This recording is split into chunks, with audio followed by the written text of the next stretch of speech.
Salut à tous, moi c'est le Futso. Bienvenue sur Cabinet La Restauration Divine. J'aimerais que tu écoutes attentivement ce que j'ai à te dire ce soir. J'aimerais que tu restes scotché jusqu'à la fin parce que j'ai un message très important pour toi. J'ai quelque chose d'extrêmement important à te dire. En fait, j'aimerais parler avec toi aujourd'hui de la responsabilité que tu as en tant qu'être humain. Vous savez, une fois que tu es venu sur cette terre, une fois que tu as mis ton pied dans ce monde, tu es le seul et l'unique responsable de ta vie. Ta vie, à partir du moment où tu es arrivé dans ce monde, tu es l'unique responsable de sa vie. Pourquoi est-ce que je le dis? Vous allez vous rendre compte qu'il y a des enfants qui sont nés et leurs parents les ont abandonnés. Leurs parents les ont abandonnés dès le plus jeune âge. Ils ont grandi dans les rues, ils n'avaient personne pour les soutenir. Mais ça n'a pas été une raison pour laquelle ils ont échoué, ça n'a pas été une raison pour laquelle ils ont abandonné. J'aimerais te dire aujourd'hui que tu es le responsable de ta vie. Personne n'est responsable de ta vie, personne n'est responsable de ce qui te... Personne n'est responsable de ce qui va se passer dans ta vie. Tu es la seule personne qui est responsable de tout ce qui est arrivé dans ta vie. Si tu échoues dans ta vie, c'est parce que tu es le seul et l'unique responsable. Tu es la cause principale de ce qui se passe dans ta vie. Si tu réussis, c'est encore toi l'unique responsable. Tu n'as aucune raison, tu n'as aucun alibi que tu peux te donner si tu ne réussis pas demain. Pour réussir, tu dois d'abord premièrement prendre conscience que tu ne dois t'appuyer sur personne. Tu n'as personne sur qui tu dois t'appuyer. Tu dois faire confiance à toi et uniquement à toi-même. Tu dois t'en prendre rien qu'en toi. Personne n'est obligé de t'aider. Personne n'est obligé de te venir en aide. Dieu n'est pas responsable de toi. Ton père n'est pas responsable de toi. Ta mère n'est pas responsable de toi. Tes frères et sœurs ne sont pas responsables de toi. Tu es venu dans ce monde. Si tes parents ont pris soin de toi, c'est une bénédiction. S'ils n'ont pas pris soin de toi, ce n'est pas une raison pour laquelle tu vas abandonner ta vie. Ce n'est pas une raison pour laquelle tu dois échouer.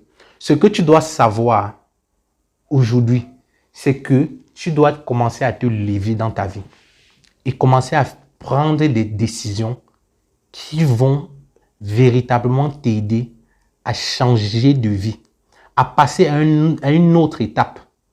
Parce que on se rend compte qu'aujourd'hui, beaucoup de personnes abandonnent. Une fois qu'il y a un problème dans leur vie, ils trouvent toujours les alibis. Ils trouvent que non, c'est ma famille qui ne me soutient pas assez. Si aujourd'hui je ne suis pas allé à l'école, si aujourd'hui je ne mange pas, c'est parce que mes frères sont jaloux. Mes frères ne m'aident pas assez. Et une personne qui n'a pas de frère, qu'en est-il de cette personne? Une personne qui est née, il est le seul dans cette famille, il est le seul, il est l'enfant unique et que les parents n'ont pas de moyens. Est-ce que c'est une raison pour lui d'abandonner parce qu'il est enfant unique? Non. Si tu as les frères et que ton frère a eu la grâce d'avoir les moyens, ce ne sont pas tes moyens. Les moyens de ton frère ne t'appartiennent pas. Les moyens que ta famille a, les moyens que tes parents ont, ce sont les moyens à eux. Toi, tu dois te lever et commencer à travailler pour ta vie. Tu dois commencer à décider de ce que tu veux être. Tu dois commencer à décider de ton futur. Tu dois cesser d'être paresseux. Tu dois cesser d'attendre des autres. Personne ne te doit rien sur cette vie. Tu dois savoir que personne ne t'est redevable. Tu n'as pas donné ton argent à quelqu'un de garder. Si aujourd'hui, tu es dans cette condition-là, c'est parce que tu es l'unique responsable. Et il est temps que nous, jeunes, nous pensons à prendre nos responsabilités en main. Prendre ta responsabilité en main demande beaucoup de travail. Prendre ta responsabilité en main demande beaucoup d'efforts. Prendre ta responsabilité en main demande que tu sois mature, que tu commences à changer ta façon de te voir. Si tu veux entreprendre, la meilleure chose par laquelle tu dois commencer à être sérieux. Tu dois être une personne sérieuse, suffisamment sérieuse. On ne peut pas confier certaines responsabilités à une personne qui n'est pas sérieuse.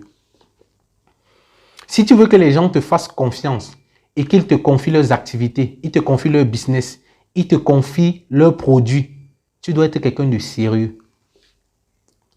On ne doit pas te retrouver chaque fois toujours en train de blaguer. À un moment donné, il faut stopper avec les blagues. À un moment donné, il faut stopper avec. Tu dois être sérieux dans ce que tu fais. Il y a un grand leader qui s'appelle Jim Rohn. Il a dit, la première chose sur laquelle vous devez travailler, c'est sur vous-même. La première chose sur laquelle vous devez investir, c'est d'abord sur vous. Il dit que si tu investis sur ton travail, si tu investis dans une entreprise, tu travailles, tu es salarié dans une entreprise et que tu t'investis dans cette entreprise-là, tu vas bien gagner ta vie. Mais si tu décides d'investir sur toi, tu vas faire fortune. Cette parole-là m'a beaucoup inspiré. Cette parole-là m'a inspiré et m'a donné de comprendre qu'à un moment donné de la vie, si tu veux véritablement faire des grandes choses dans ce monde, il va falloir investir sur toi. Il va falloir commencer à investir sur toi. Avoir un minimum de sérieux. Te dire que j'ai besoin de passer à une autre étape. Et pour passer à une autre étape, ça demande du courage. Ça demande de se lever quand les autres sont en train de dormir. Ça demande d'être cultivé. Ça demande de l'intelligence pour le faire. Ça demande d'être une personne qui ne dort pas sur ses lauriers. Beaucoup de personnes sont devenues paresseux, mais ils attendent que le monde leur donne tout. Vous savez, sur cette chaîne, je ne vais pas passer mon temps à vous donner le produit miracle. Quel est le business qui marche? Quel est le business qui ne marche pas? Non, ne m'attendez pas là. Il y a assez de coachs, il y a assez de personnes qui donnent les conseils sur ça. Mais ce que ces gens-là ne vous disent pas, c'est qu'en réalité, tu ne peux pas faire grand feu dans le business ou dans l'entrepreneuriat si tu n'es pas quelqu'un de sérieux, si tu n'es pas quelqu'un de responsable, si tu n'es pas quelqu'un de discipliné, si tu n'es pas quelqu'un qui travaille sur ta personne. Vous pouvez regarder autour de vous. Combien sont ceux qui ont lancé des entreprises? Combien sont ceux qui ont lancé les activités? Combien sont ceux qui ont lancé des business? Mais qu'aujourd'hui, rien de ces choses-là ne marche. Rien de ces choses-là ne fonctionne. Tout simplement parce qu'ils n'ont pas pris le temps d'investir sur eux. Tout simplement parce qu'ils n'ont pas pris le temps d'être sérieux dans ce qu'ils font. Ce n'est pas parce que tu as de l'argent.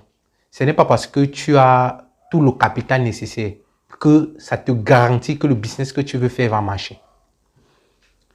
Tu peux avoir tout le capital, tu peux avoir tout l'argent, mais ton business ne marche pas.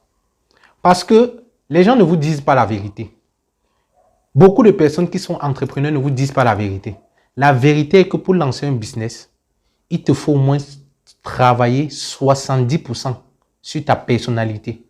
Pour être un entrepreneur aguerri, être un entrepreneur à succès, tu dois avoir au moins 70% du travail intérieur. Tu dois produire, tu dois être productif, proactif. Tu dois être quelqu'un de consistant.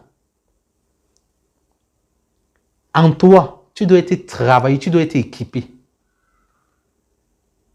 Pour établir un business, si tu veux savoir comment lancer un produit, si tu as les moyens, tu peux avoir les professionnels dans le business, dans le domaine. Et c'est fini, en 2-3 clics, ils vont te gérer ça.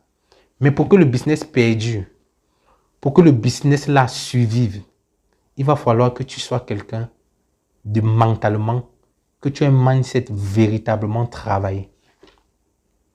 Tu dois être intelligent. Tu dois savoir te sacrifier. Sacrifier ton temps dans les bonnes choses.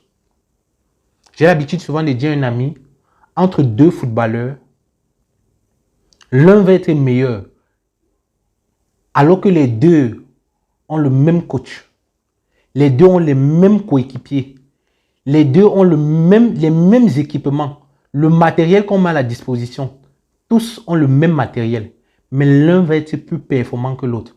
Parce que quand l'autre est en train de dormir, il y a un que lui ne dort pas, il se met au travail. Lui, pendant que les autres sont en train de blaguer, lui, il est sérieux dans ce qu'il fait. Il se lève un peu plus tôt que les autres. Quand il est hors caméra, c'est là qu'il travaille. Combien de livres est-ce que tu lis? Dans ce que tu veux faire, l'activité que tu veux lancer, combien de temps tu prends pour te préparer avant de lancer une activité? Vous croyez que entreprendre, c'est juste se lever et dire que non, j'ai une idée? Ce n'est pas ça l'entrepreneuriat. L'entrepreneuriat se gagne en travaillant sur soi. Si tu travailles sur toi, peu importe la localisation où tu te trouves, la géographie où tu te trouves, l'environnement où tu te trouves, tu vas prospérer. Tu vas percer dans ce que tu fais. Tu vas avancer dans ce que tu fais. Rien ne sera capable de t'arrêter. Parce qu'en toi se trouvent les ressources nécessaires pour accomplir tout ce que tu as besoin, pour accomplir tout ce que tu veux.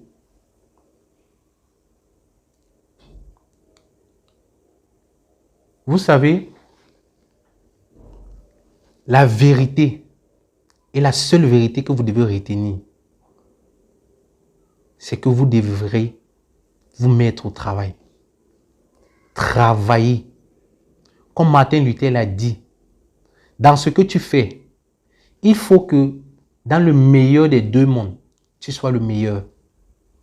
Qu'il n'y ait personne sur cette terre ou dans le ciel, ou bien même de ceux qui vont naître, qui ne fait cette chose plus bien que toi. Sois quelqu'un de professionnel. Sois quelqu'un de parfait dans ce que tu fais. Applique-toi à ce que tu fais. Si tu es balayeur, applique-toi.